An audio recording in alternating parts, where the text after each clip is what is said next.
So I'm going to talk today based mainly on this paper that I've recently co-authored with my colleague, Dr. Budadya Das, and Chavi Batla, who was our student at the School of Human Ecology. And in this, I hope to kind of walk you through some ideas that I'm sure are very, very well known to you, but try and sort of take you through a slightly different spin on some of those ideas. And the key idea that I'm going to talk about is this notion of the indigenous tree tenure system in the Salai forests of Kuno. Now, Salai is the species Boswellia serrata, and it's one of the most important gum and oleoresin species in this landscape, and also all across the central Indian tribal belt. And the forests of Kuno have this species in abundance, and it's a very, very important source of livelihood for the Adivasi people, the Sahariya tribal people of this landscape. The Salai also has several other very deep cultural, it has very deep cultural significance for the people of this landscape. And I hope to sort of illuminate what exactly is this indigenous tree tenure system that we're talking about.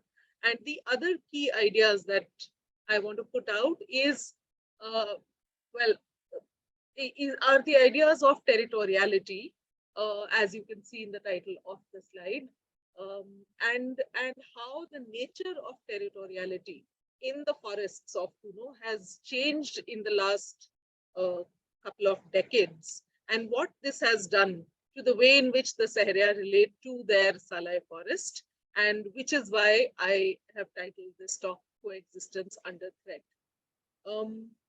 So here is a slightly stylized image of the landscape that I work in.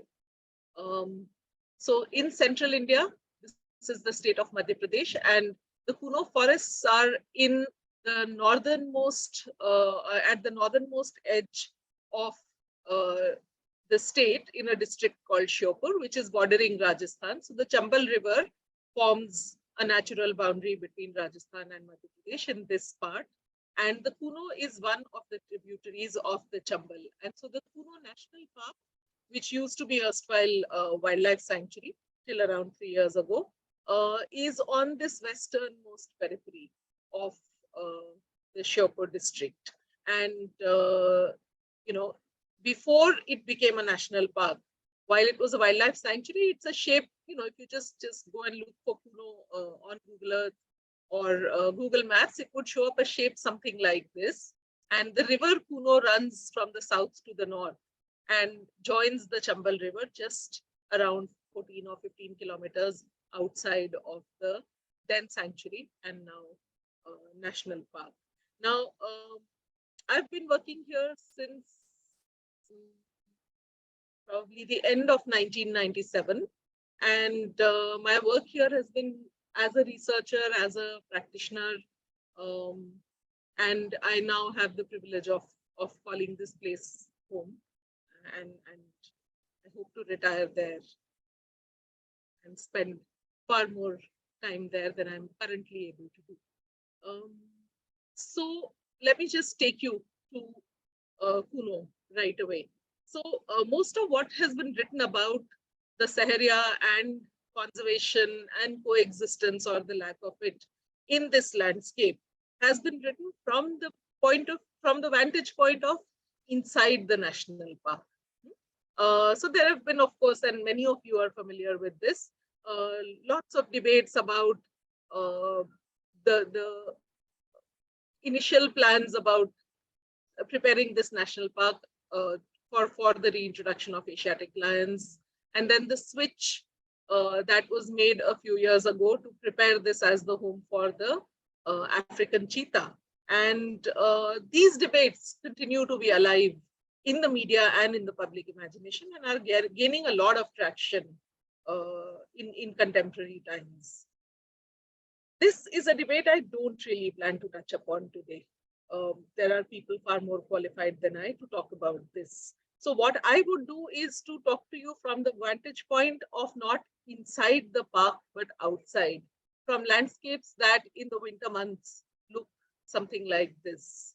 So this is a screen grab of a short video clip I'd made of a village called Jangad, which has barely escaped being notified as being inside the national park. So it's right on the edge of the national park. The trees and the hills that you see at the back of this image behind the mustard fields are the Kuno National Park as viewed from the north. And the landscape that you see in front of us, increasingly, I and my colleagues at the School of Human Ecology, we like to think of these as marginal ecologies, landscapes which are marginal to the imagination of those who are interested in the study of biodiversity, for whom the forest in the background of this image is the main arena of interest. And these villages are, somewhere on the edges. Also for scholars who are interested in agrarian studies, who are more interested in river valleys and fertile agrarian areas, and for whom these upland, dry regions, which are not your typical Green Revolution agricultural landscapes or intensive agricultural landscapes, they are also on the margins of the imagination or the actual work of scholars working on agrarian studies. However, these marginal ecologies are extremely important and increasingly so, whether you are interested in things like food security or biodiversity conservation, or for instance, in neighboring Rajasthan, in decarbonization and the development of renewable energy. These are the kind of landscapes which are the focus of all kinds of development projects and conservation projects, particularly of the green variety. And so this is the kind of area that I work in.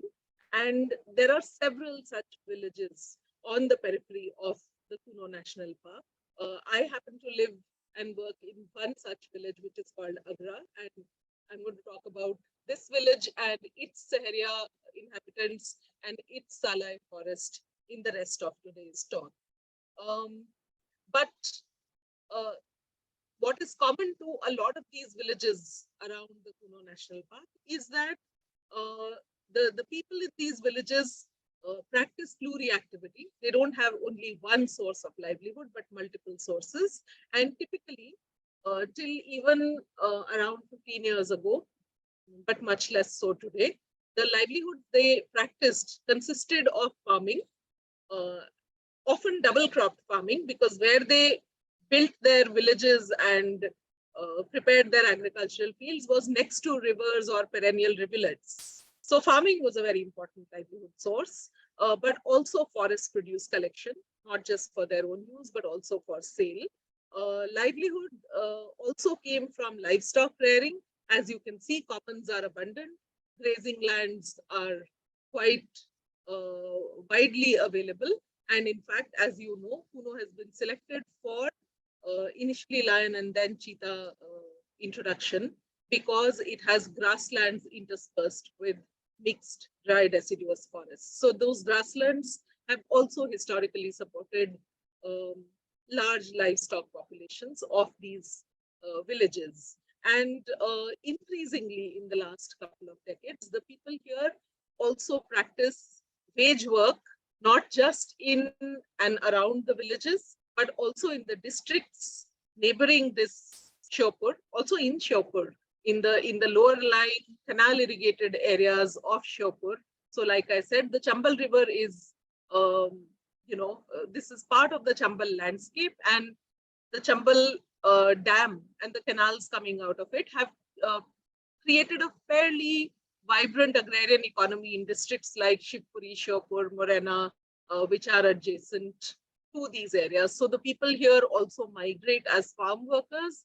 And as we found out during the COVID-induced lockdown, the people of these villages, especially the Sahariya, also are migrant wage workers in urban construction sites in really, really distant landscapes, including Karnataka, Kerala, Andhra, and not just in Delhi, Bangalore, Jaipur, Gwalior, etc. So pluri-activity, and my early work in this area, in the Kuno landscape, was to look at conservation-induced displacement of these villages for the Asiatic Lion Project, and I was doing my PhD at that time, and I showed that the displacement of these people resulted in a very, very massive and drastic crash in the income earning capabilities, but also the resilience and ability to take livelihood shocks for the Sahariya people of this landscape. So, typically, when we talk about conservation of the fortress or the coexistence variety, and we talk about the livelihoods of indigenous people dependent on these forests, we do so in the backdrop of the legal and policy regime that has governed India's forested landscapes historically.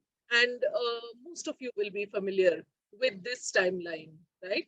That from the colonial to the immediate post-colonial period to the ongoing sort of neoliberal era, India's forest conservation, forest management and forest governance regime has changed dramatically. And one of the trends that one can discern is from centralization towards decentralization, right? With the passing of the Joint Forest Management policy and then the Forest Rights Act of 2006. The debates around conservation, local livelihoods, coexistence have also by and large been shaped by this law policy regime, this formal sort of governance regime of India's forested landscapes. So you would have those who believe that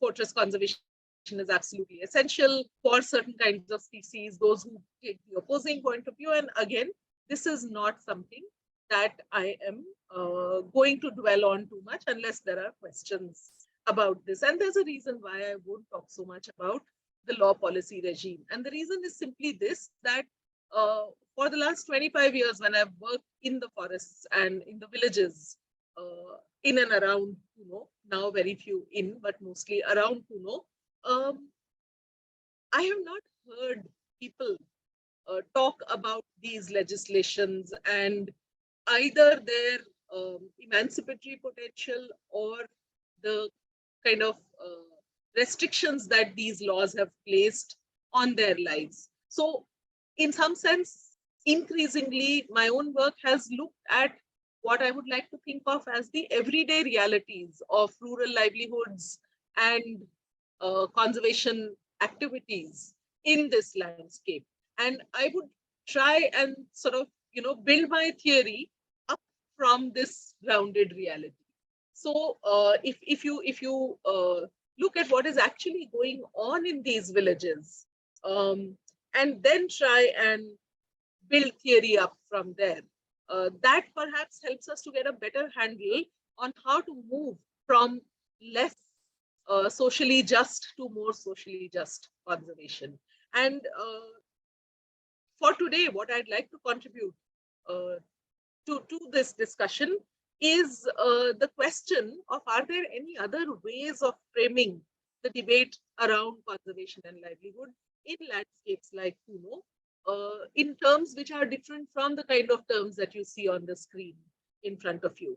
And in particular, what can the frameworks that you commonly find in political ecology, in critical geography, contribute to kind of rethinking about some of these debates. And in order to not keep it very abstract and theoretical, because like I said, increasingly I have found merit in working with observed realities on the ground and then building theory up from there. What I'd like to do is to work with the real concerns that the people of my village, Agra, actually expressed as conservation played out in this landscape uh, from the notification of the Kuno sanctuary in 1981 to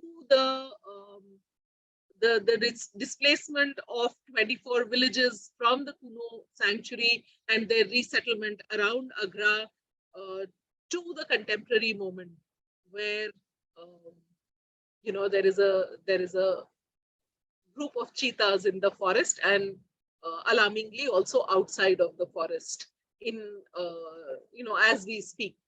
And so I will talk about the thing that the people in my village talk about most of all, and which is the importance of the Salai tree in their lives and livelihoods. And so some of the things that I want to want to think about with you today are ideas of property, territory, commons, forests, etc. But from the inverted sort of viewpoint of the Sahariya and their Salai ke jungle, as they call it. Yeah. So the Salai or the Boswellia serrata is one of the most important gum resin species, like I said, of this landscape. And there is a thriving market in Salai Gond, which the local people call cheed. Now, for those of you who are familiar with North Indian the Himalayan landscape, cheed is also the name given to pine. And one of the reasons why the cheed gond is called, the Salai gum is called cheed gond is because it's apparently a substitute for the turpentine that is derived from the cheed tree of the Indian Himalayas, or at least so the Forest Department's management plan says.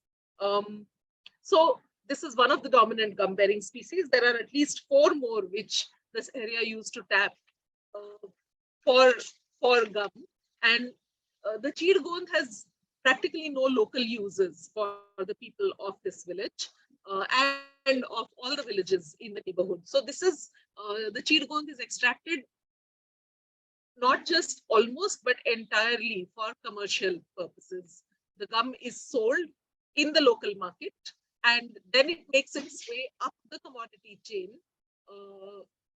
right into national as well as international markets. Now, in another recent paper, my colleague and co-author Sonam Mahelwal and I have documented in detail the local knowledge system of the Sahariya with respect to the Salai cheed gond.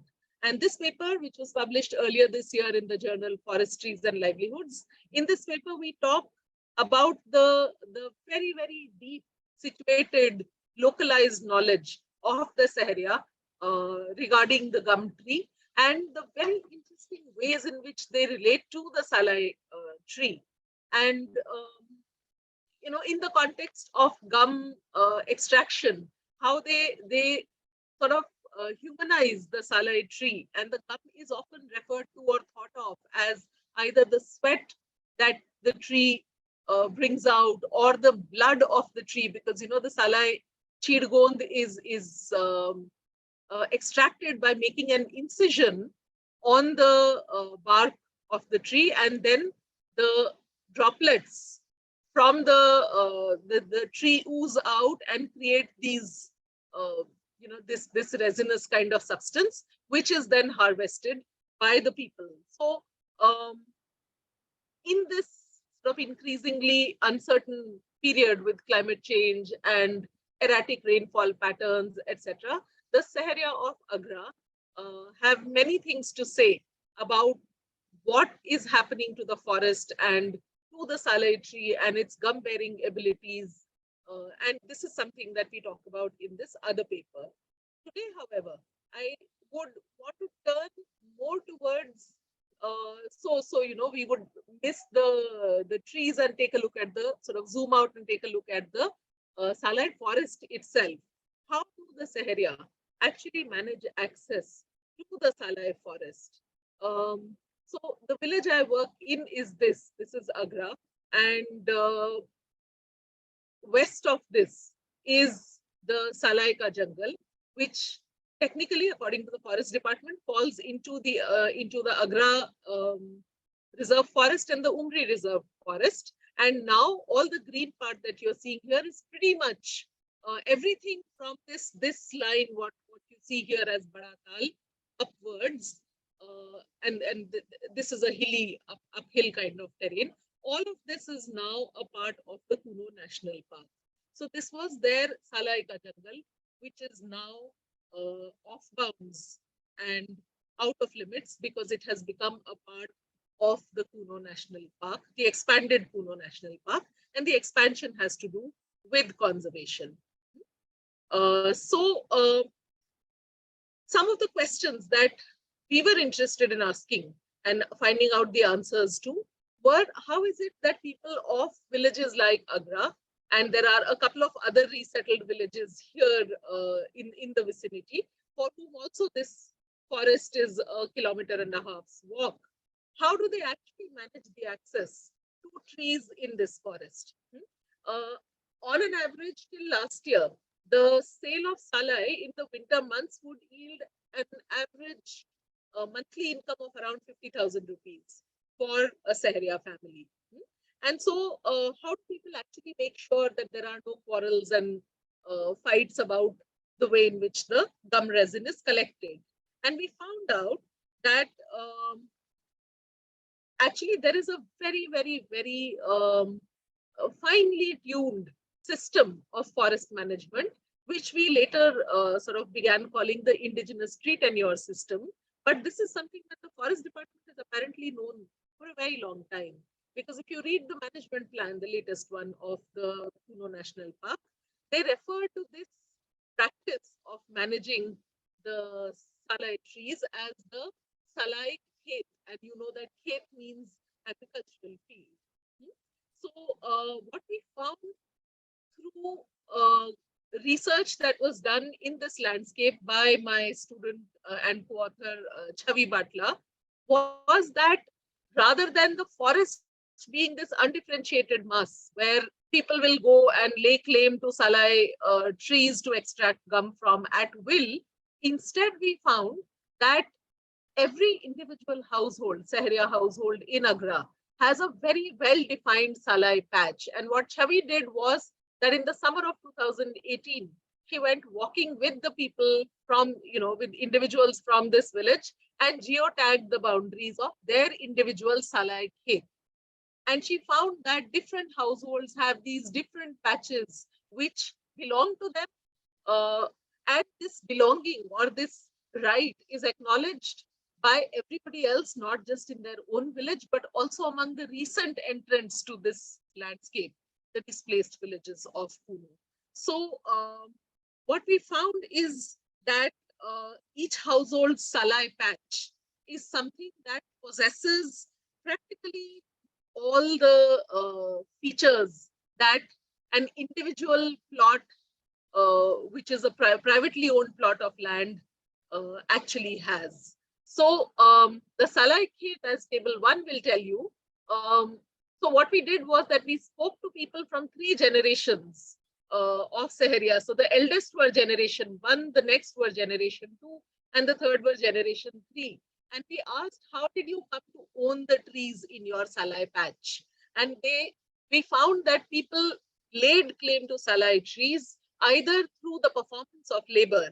You go, you find a tree, you make an incision on it, and once a tree has an incision by one person, everybody else respects the fact that this tree belongs to that person. You also own trees through inheritance.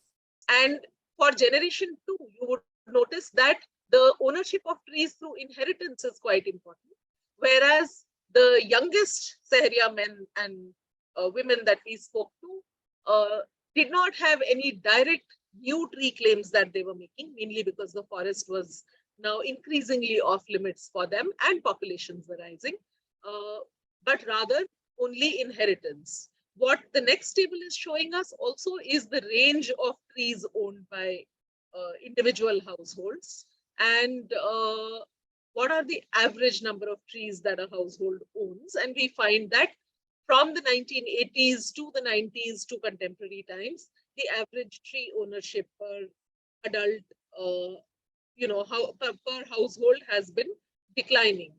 The quote there talks about how the people actually went and began claiming trees. But what I want to point out is that the point that I made a few minutes earlier, which is that the indigenous tree tenure system of the Sahariya mimics the elements of private property-based systems. No wonder they call them the Salai Khet, because a household that owns a particular Salai Khet has the right, the undisputed right, disputed by other members of the community, to harvest the cheed gum or to leave it alone, to bequeath the trees to the next generation or to inherit them from their ancestors, as well as more not ownership-based but market-based transactions like leasing in or renting out of Salai patches. So what you have is this very fascinating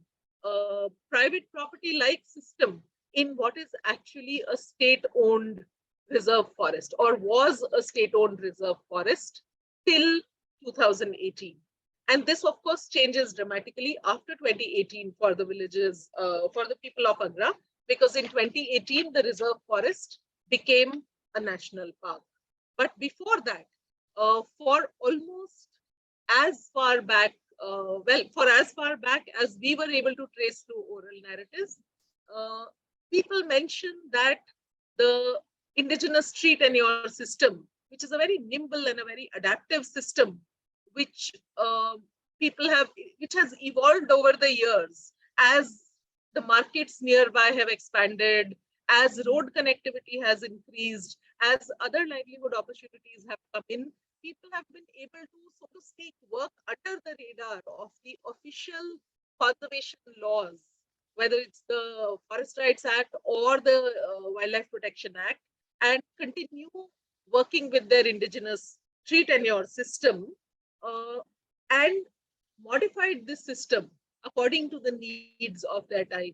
And the modifications could be household specific, they could be village specific, and in the paper we document these in a lot of detail. Now, what I won't spend time talking about today is the period before the late 1990s, which is a period which we call the extractive era in the forests of Kuno, where the legal regime kept changing. So, for example, till 2003, the right to sell gum was auctioned by the Forest Department, and it was, you could only sell the gum to the Forest Corporation of Madhya Pradesh.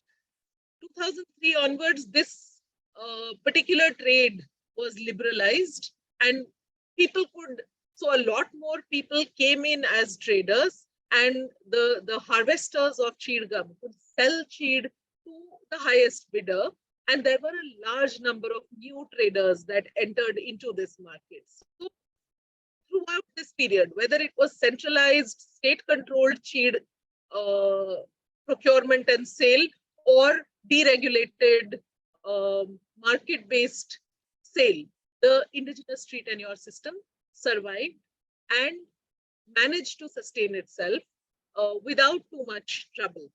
But in the late 1990s, with the arrival of the narrative of conservation in the forests of Kuno, in the form of the lion reintroduction project, things began changing dramatically for the Salai indigenous tree tenure system. And the changes were, in our paper, we call them, we call this a shift from territoriality, state territoriality in the Kuno forests for extraction being replaced by territory being demarcated for conservation.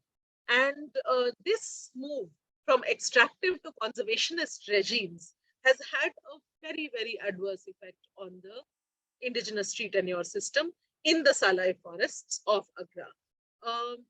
Now, the exact date when the ITTS or the extractive regime was replaced by the conservation regime varies depending on whether you're a relocated village, which was moved out in, say, 1999, or if you are a village like Agra, for which the change is as recent as 2018, or for a village like Bagcha, which is still inside the national park, but has been seeing the pressures of conservation.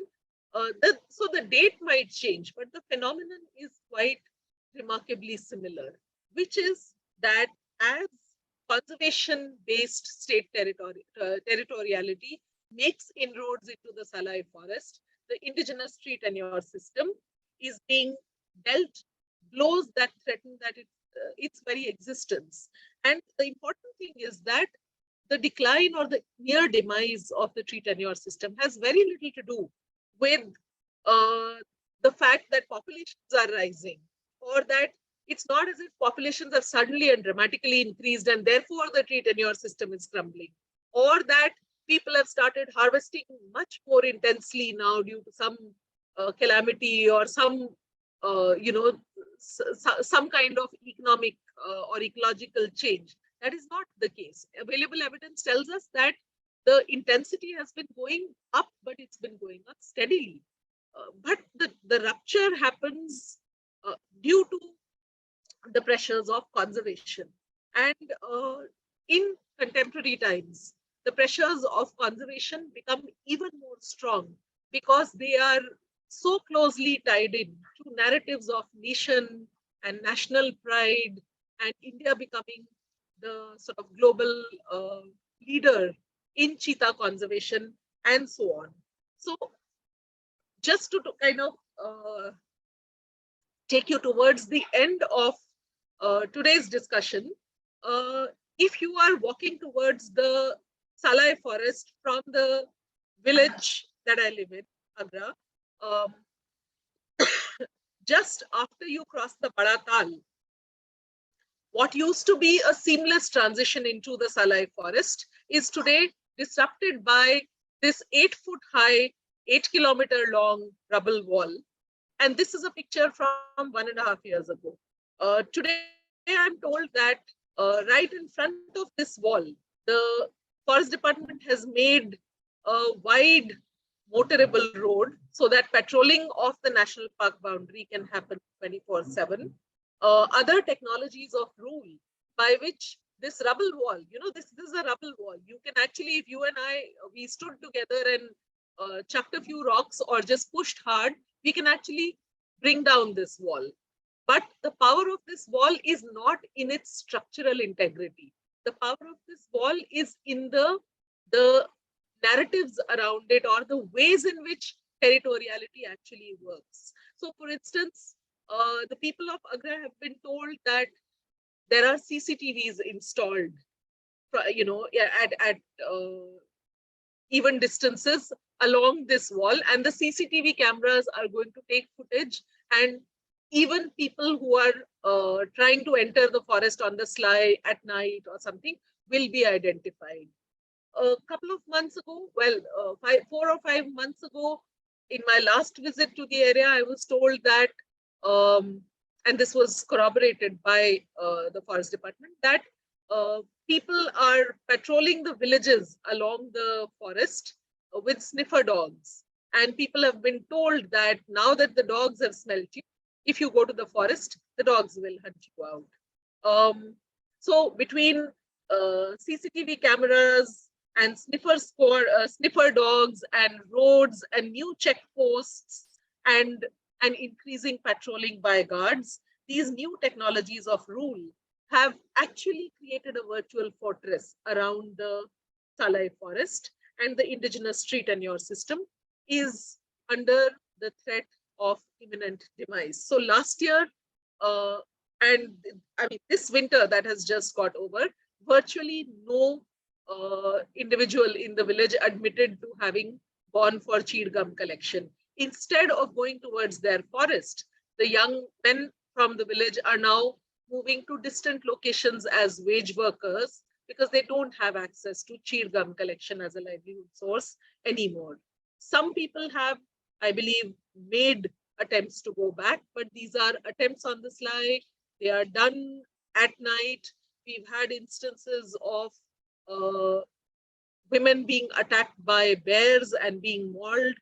And of course, the latest episode, which is not more than 10 days old, is where not only do you have to deal with all of these other technologies, but the cheetah, the ones that have been released from their enclosures, are also moving in the exact same forest and in the fields of Agra and its neighboring villages, and are creating new, and as yet we don't know how severe and so new and unknown threats to the indigenous tree tenure system.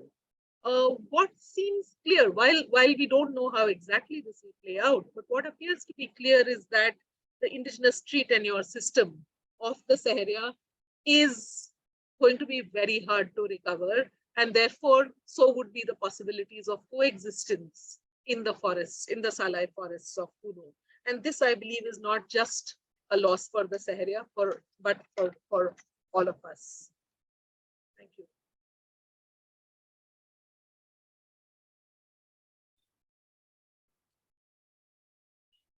Thank you so much for that talk. It was really interesting to hear about it. I think we now hearing so much about Kuno National Park, it was really nice to hear also about this side of it. Does anybody have any questions? You can put them in the chat box.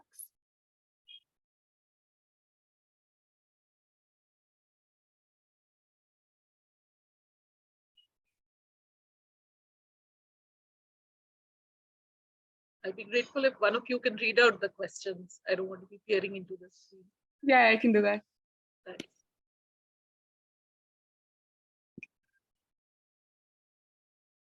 Okay, so this question is, was there a legal ownership to the Salai household patches? And how is the system different from the community conserved areas concept? Okay, so no legal ownership, but definitely recognition for the fact that the Sahariya do this kind of harvesting. Like I mentioned, it's from the management plans of the Kuno National Park that I've come across the term the Salai Khet. The people don't use it. They do not refer to their patches as a Salai Khet, but the forest department officials earlier have done so. There isn't formal approval necessarily for okay, let me put it like this, that since till 2003 the trade in cheed gum was actually in the hands of the forest corporation. So the rights of the people to go and harvest Salai Gond was obviously legally recognized. Even afterwards, the rights of various kinds of deregulated traders to come and collect has been recognized. If you talk to the, if you read through the management plan, there are multiple variants of whether the forest department thinks this is sustainable or not. But if you talk, for example, to scientists at, say, the State Forest Research Institute in the SFRI in Jabalpur, which Sonam Mehlwal recently concluded that interview, they were of the opinion that actually the Sahariya of Shopur harvest their Salai very, very sustainably, but the practices of other in the southern part of Madhya Pradesh are not. So that's part one. Regarding how is this different from a community conserved area, I think the point I wanted to make was that management of the Salai patch is a very, very individual household specific thing. What a household is going to do with its patch is not something that is discussed in the village at all. This is, it's like, it's as collective as, a village like Agra doing its mustard cultivation is collective.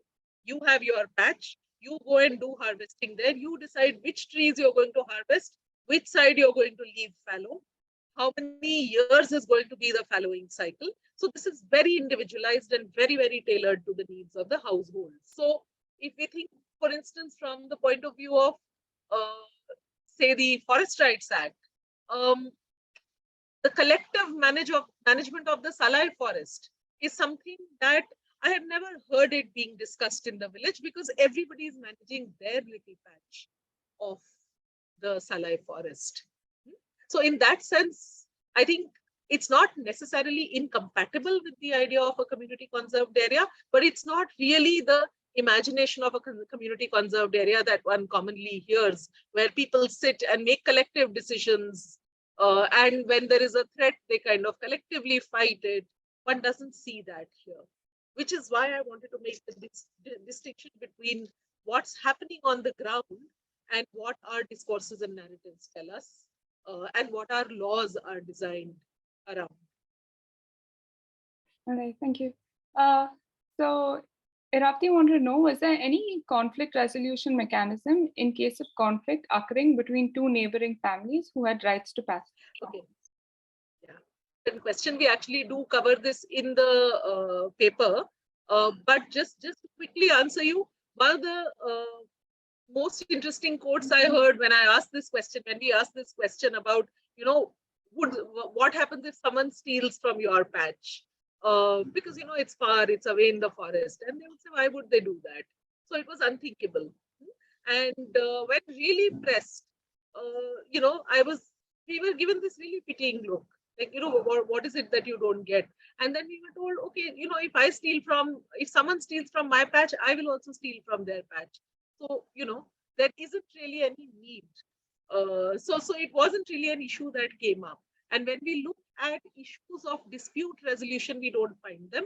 But for instance, we do find a case where there are these two young boys whose father died when they were very young, and nobody was collecting cheed from their patches. But when these two boys grew up, they just went to the village elders and said, we are now grown up, we want to reclaim our trees.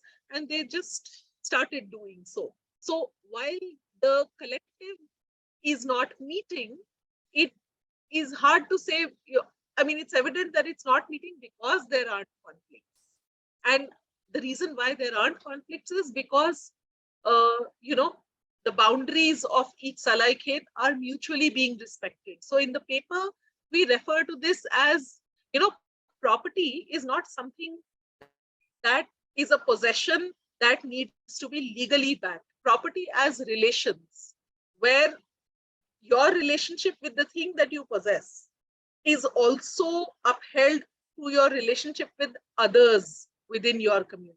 So this relational aspect of property is what we actually try and build in the paper.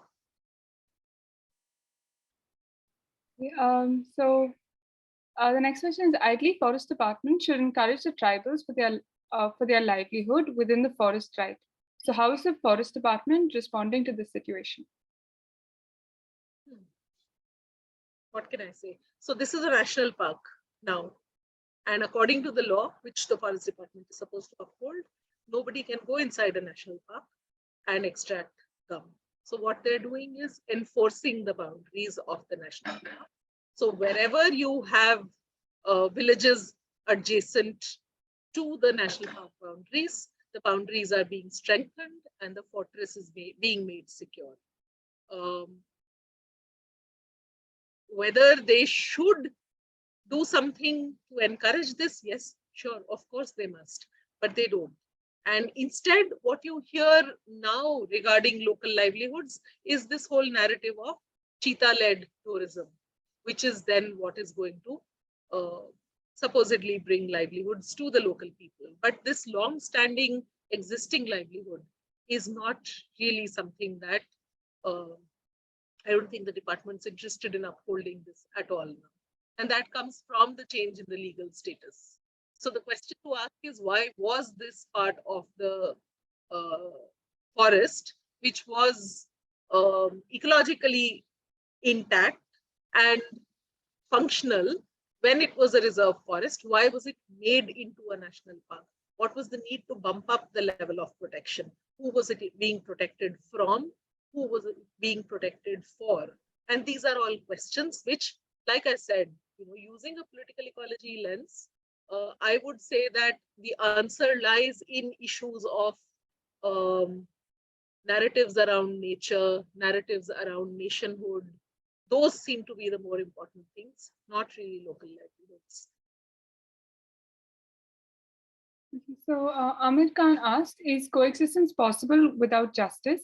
And what does the community say in conflict resolution process?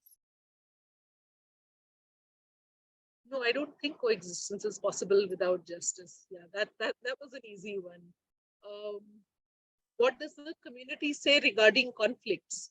I would need a clarification. If you're referring to conflicts which are intra-community, like I said, around the Salai for the last 24, 25 years that I've been there, I have not heard of a single instance of people fighting with each other about the Salai patch being encroached by somebody else.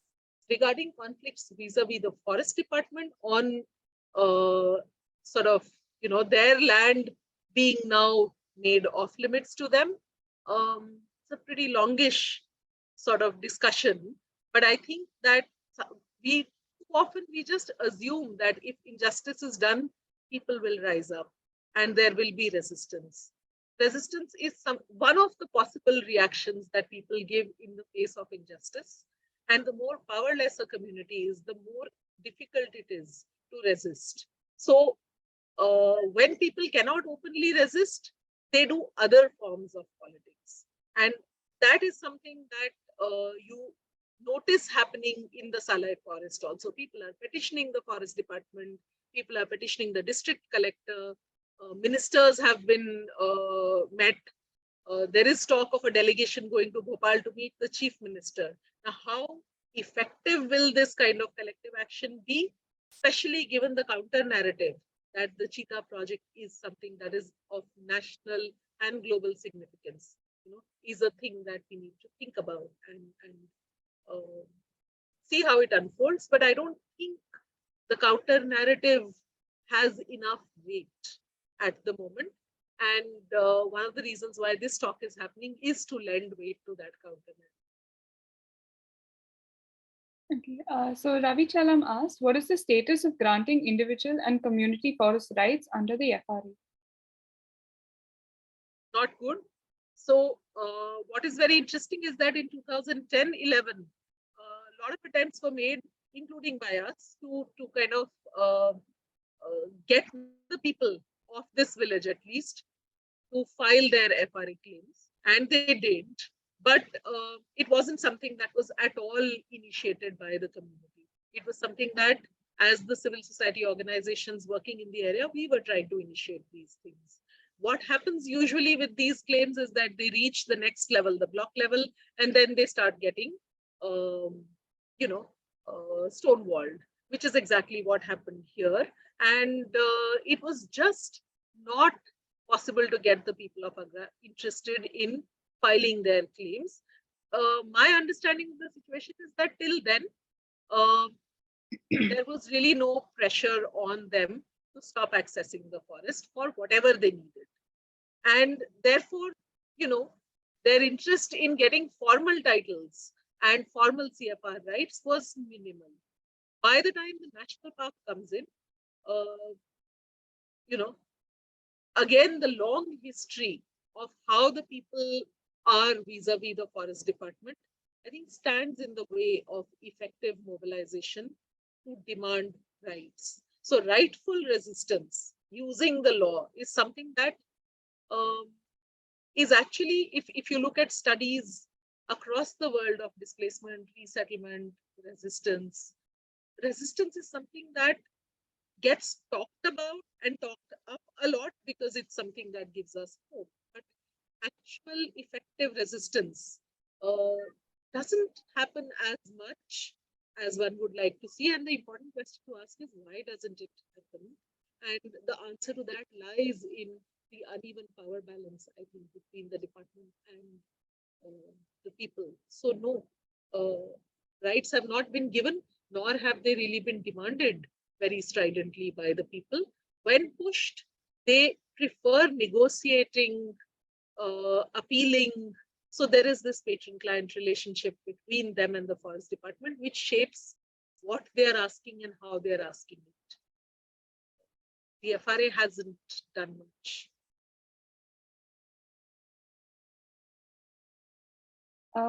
Ravi says, without granting rights under FRA, the legality of the establishment of the NP is suspect.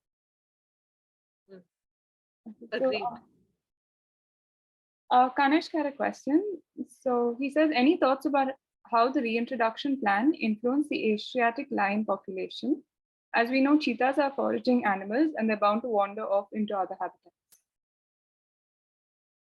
Yeah, Ravi is here.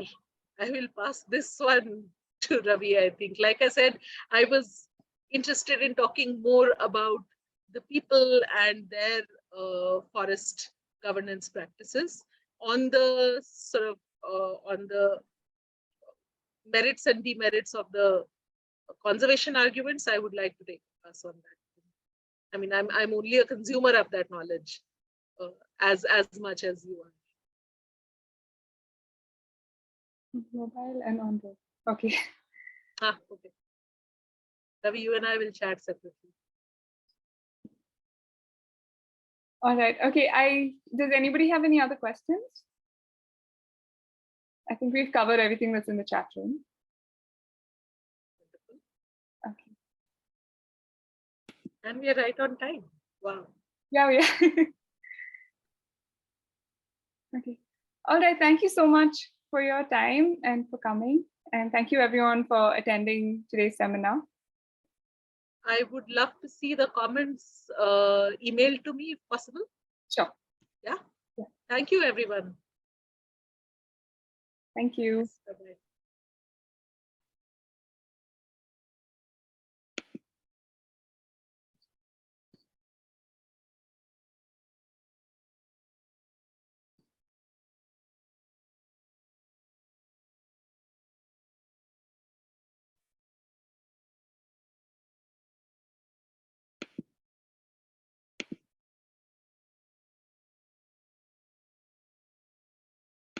Nicole, you'll send me the comments, right? So I won't sit and read them now. No, I'll send it to you.